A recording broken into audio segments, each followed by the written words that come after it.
আপনাদের এঞ্জেল পরি কথা রাখছি। কড়া নিষেধ থাকার পরও আমি লাইভে আইসা পড়ছি আপনাদের লগে গল্প করার লেগা। যদিও একটু মন মতো কথা কইতে পারুম না, বিষয়ে কথা কইতে। অনেকেই যুক্ত হয়েছেন আমাদের সাথে। রাজীব লিখছে হ্যালো, হাই রাজীব। নিঃসঙ্গ যুবক লিখেছে তোমার অনেক সেক্সি, মাই গড।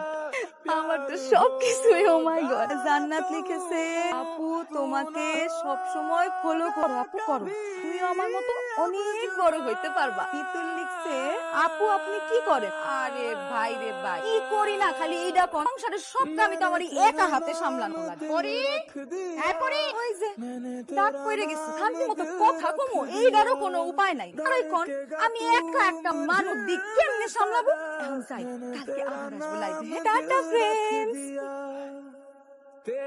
আমার ডাকছেন, কোথায় থাকিস তুই? আর বাসার সব কাজই তো পড়ে আছে, কোনো কাজই তো শেষ করিস না। সারাক্ষণ সেজে গুজে মোবাইলে কি করিস? একটু লাইভে ঢুকছিলাম আফা। হাই ঢুকছিলি? লাইভে লাইভে এই যে ফেসবুক লাইভে। এই সকাল সকালে কচুটার মতো ঢুকতে হবে? আফা যে কি কোন না, আপনি তো আমার ফ্যান ফলোয়ারদের পাগলামি জানেন না। আলটা ওইলি এরা আমারে দেখার লেগে একেবারে উতলা হয়ে ওঠে। তোর কাজগুলো কি করবে? আবার করবে।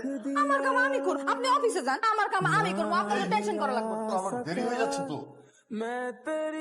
ওর কিছু হয়নি, তুমি চলো।